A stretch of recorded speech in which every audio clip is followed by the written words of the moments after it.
السلام علیکم ورحمۃ اللہ وبرکاتہ نحمده ونصلی علی رسولہ الکریم اما بعد۔ آج تراویح میں پارے 21 کی تلاوت کی گئی، جس میں سورہ روم، سورہ لقمان، سورہ سجدہ اور سورہ احزاب کی تلاوتیں ہوئی ہیں۔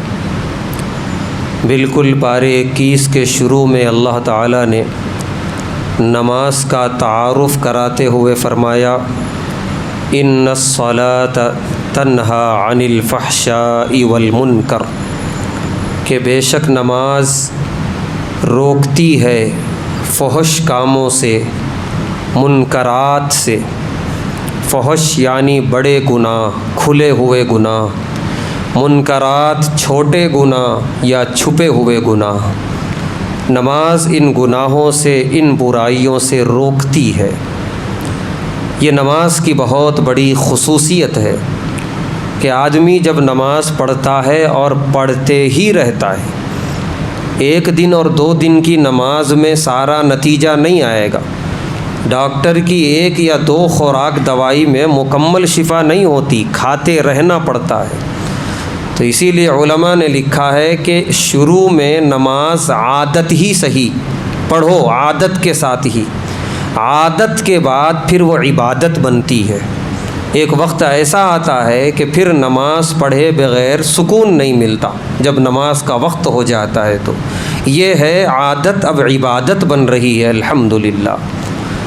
تو جب عادت کے بعد عبادت بن جاتی ہے نماز، پھر اس کے بعد نماز اس کے لیے کافی ہو جاتی ہے، سارے خیر کی طرف لے جاتی ہے، سارے برائیوں سے، منکرات سے روکتی ہے۔ کیونکہ نماز کا جو پورا مجسم اللہ نے بنایا، تکبیر تحریمہ سے لے کے سلام پھیرنے تک، زبان سے بھی اور عمل سے بھی صرف خیر ہی خیر ہے۔ ثنا کے ذریعے جو اللہ کا ذکر شروع کرتا ہے بندہ، پھر اس کے بعد سورہ فاتحہ کی تلاوت، دیگر اور سورتوں کی تلاوت، پھر اس کے بعد رکوع میں اللہ کی تعریف کی تسبیحات، پھر سجدے میں اللہ کی تعریف کی تسبیحات، پھر ایک رکن سے دوسرے رکن جاتے ہوئے اللہ کی تکبیر اور بڑائی، اللہ اکبر کہتے ہوئے، پھر تشہد میں بیٹھتے ہوئے اللہ کا ذکر، اللہ کی وحدانیت کی گواہی، رسول پاک علیہ الصلاۃ والسلام کے رسالت کی گواہی، پھر درود شریف، پھر دعائے معصورہ۔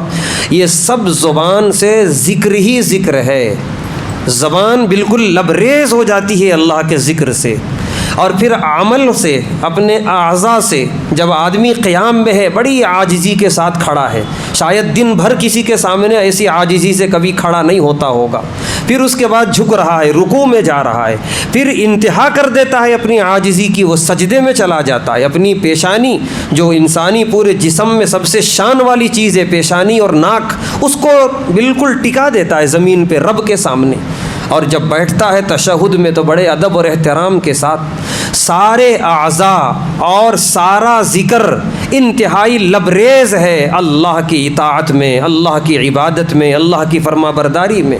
جب مسلسل آدمی یہ عبادت کرتا رہتا ہے مہینوں سالوں، پھر اس کے بعد اس کی پوری زندگی میں نماز یہ اثر پیدا کرتی ہے، بہترین اثرات، کہ جو پیشانی جھکتی ہے اور جھکنے لگی صرف اللہ کے سامنے، پھر وہ کہیں نہیں جھکاتا اپنی پیشانی۔ جس زبان سے وہ صرف اللہ کا ذکر کر رہا ہے اور زبان لبریز ہوتی جا رہی ہے اللہ کے ذکر سے، پھر اس زبان پہ جھوٹ، غیبت، چغلی، گالی گلوچ وہ نہیں لاتا۔ حیا محسوس ہوتی ہے اس کو ایسی چیزیں زبان پہ لانے سے، وہ نماز کی برکات اس کو روکتی ہیں یہ ساری چیزوں سے۔ لیکن شرط یہ ہے نماز کو نماز کی طرح پابندی سے، خشوع اور خضوع کے ساتھ بندہ پڑھنے لگے۔ اسی لیے کتابوں میں لکھا ہے کہ والدین اپنی اولاد کو دینی اعتبار سے کچھ نہ بنا سکے، نہ بڑا حافظ قرآن بنائے، نہ بڑا مفتی بنائے، نہ بڑا علامہ بنائے، کوئی بات نہیں، وہ فرض بھی نہیں تھا، نمازی بنا دو۔ وہ دنیا کے جس علاقے میں، جس کونے میں، بلکہ دنیا کے بدترین عریانیت کے مقام پہ بھی ہوگا، اس کی نماز اسے بچا لے گی، اس کی نگاہ کو بچا لے گی، اس کے دل کو بچا لے گی، اس کے دین اور ایمان کو بچا لے گی۔ نماز میں بڑی برکت اللہ نے رکھی ہے، اسی لیے اللہ پورے تاکید سے کہہ رہے ہیں ان الصلاۃ تنہا عن الفحشاء والمنکر، بے شک نماز روکتی ہے تمام فحش کاموں سے اور منکرات سے۔ بڑا مشہور واقعہ ہے، حضرت عمر بن خطاب رضی اللہ تعالیٰ عنہ کے دور خلافت میں ان کے سامنے ایک نوجوان کی شکایت کی گئی کہ جو عشق مجازی میں کسی نامحرم کے عشق میں مبتلا ہے۔ اس زمانے میں یہ بہت بڑا گناہ تھا، اب آج تو خیر عریانیت کا، بے حیائی کا دور ہے، اس زمانے میں یہ بہت بڑی بات تھی۔ لوگوں نے یہ سمجھا، کتاب میں لکھا ہے، لوگوں نے یہ سمجھا کہ اب جو ہے خلیفہ اور امیر المومنین کوڑے مارنے کا حکم دیں گے اس نوجوان کو بلا کے، لیکن بلانے کے بعد بڑا عجیب حکم دیا، کوئی مارنے کی بات نہیں، کوئی سزا نہیں۔ فرمایا تم 40 دن تک تکبیر اولیٰ کے ساتھ نماز پڑھو اور میں دیکھوں گا، نظر رکھوں گا۔ اس نوجوان نے 40 دن تک تکبیر اولیٰ کے ساتھ امام کے پیچھے پابندی سے نماز پڑھی۔ اس کے بعد اس نوجوان کو نہیں بلایا، صحابہ سے پوچھا، حضرت عمر بن خطاب رضی اللہ تعالیٰ عنہ نے کیا حال ہے اس نوجوان کا؟ صحابہ نے جو بات کہی کتابوں میں لکھی ہے وہ میں بتا رہا ہوں کہ فرمایا صحابہ نے کہ وہ نوجوان کا کبھی اسی گلی سے گزر ہوتا ہے جس گلی میں اس نامحرم کا گھر ہے، اس طرح نگاہ کو جھکا کے گزر جاتا ہے خاموشی سے جیسے کسی کانٹے سے بچتے ہوئے بھاگ رہا ہے۔ اتنا زیادہ وہ صحیح ہو گیا، درست ہو گیا۔ کس چیز نے بچایا اسے؟ نماز نے بچایا۔ نماز اگر ہماری صحیح ہو، خشوع خضوع کے ساتھ ہو، تو پھر ہمارا بیڑا پار ہے، دنیا میں بھی اور آخرت میں بھی۔ اور سورہ سجدہ میں اللہ نے ایک نماز کا اور ذکر کیا کہ جو 5 نماز پڑھنے لگے ہیں، ایک نماز اور پڑھ لیں، وہ تو پھر مکمل طور پہ کامیاب کر دے گی نماز۔ وہ کون سی نماز ہے؟ تتجافى جنوبهم عن المضاجع، جب سارا جہان سو رہا ہو تم بستروں سے اٹھ جاؤ، اپنے آپ کو بستروں سے الگ کر لو۔ یدعون ربهم خوفا وطمعا، اب اپنے رب کو پکارو، رب سے ڈرتے ہوئے، اس کے عذاب سے اور اس کی رحمت کی لالچ کرتے ہوئے یہ کام کرو۔ تم نہیں جانتے ہم نے اس کا بدلہ کیا رکھا ہے، اللہ فرما رہے ہیں فلا تعلم نفس ما اخفی لهم، ہم نے کیا چھپا کے رکھا ہے نعمتیں، کیونکہ اللہ اگر ان نعمتوں کا نام لے لے تو ہم سمجھ بھی نہیں پائیں گے دنیا میں۔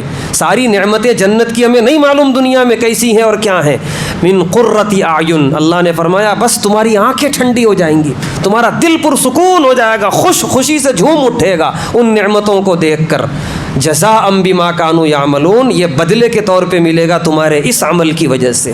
یہ نماز ہم سب جانتے ہیں تہجد کی نماز ہے، لہذا بہترین موقع ہے ماہ رمضان میں 5 نماز کے ساتھ ساتھ اس نماز کا بھی اہتمام کریں آج سے، اور اگر کر رہے ہیں تو الحمدللہ اس کو باقی رکھیں، اور اگر کچھ کمی بیشی ہے تو آج سے پابندی کے ساتھ کم سے کم ختم رمضان تک تو پابندی سے پڑھیں، اس کے بعد حسب موقع پڑھنے کی پوری کوشش کریں۔ اور 5 نمازیں تو ہر حال میں پڑھنی ہے زندگی بھر، بڑے فائدے اس کے دنیا اور آخرت میں ہیں۔ اللہ تبارک و تعالیٰ سے دعا ہے اللہ تبارک و تعالیٰ ہم تمام کو نمازوں کے جو فوائد قرآن میں بیان کیے گئے ہیں وہ سب حاصل کرنے کی توفیق عطا فرمائے، نمازوں کی کوتاہی اور سستی سے ہماری حفاظت فرمائے۔ وآخر دعوانا الحمد للہ رب العالمین۔